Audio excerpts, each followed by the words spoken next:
Mixed by DJ Diggy Production. Mixed by DJ Diggy Production. Mixed by DJ Diggy Production.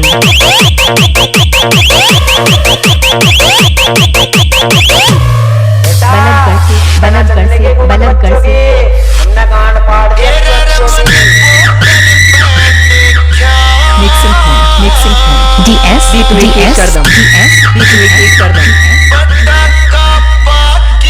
DS DS भारतीय कला एंडी 74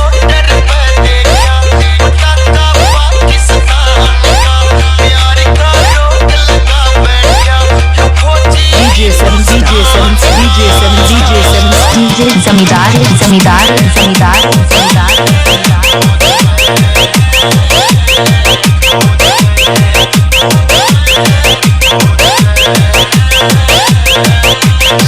DJ 7 star DS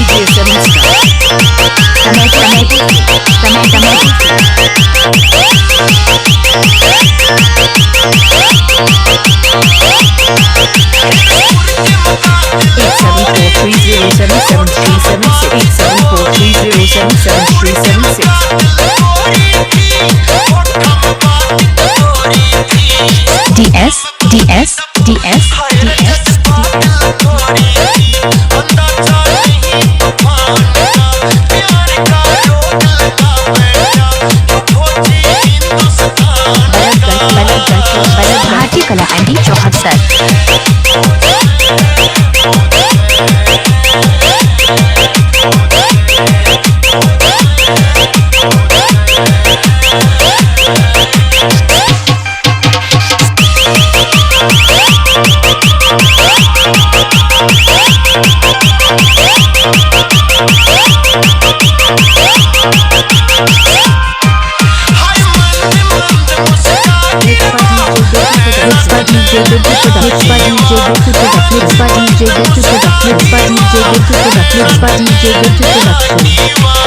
DS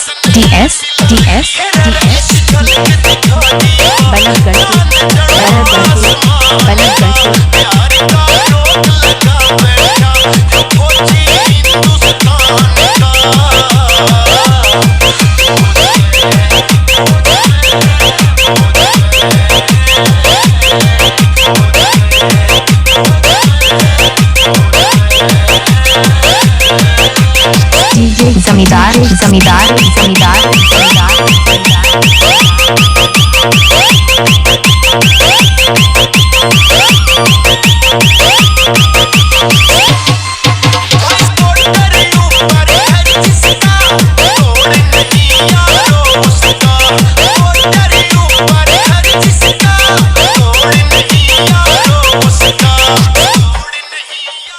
सकीना, तुमने इन्हें अपने तौर तरीके तो सिखा दिए होंगे ना?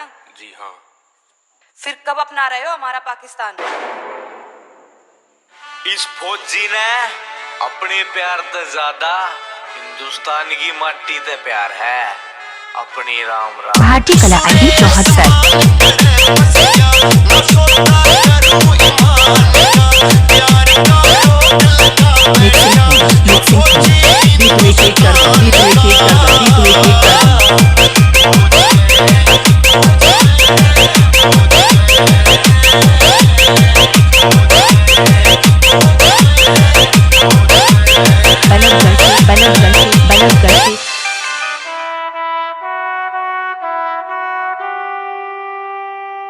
8743077376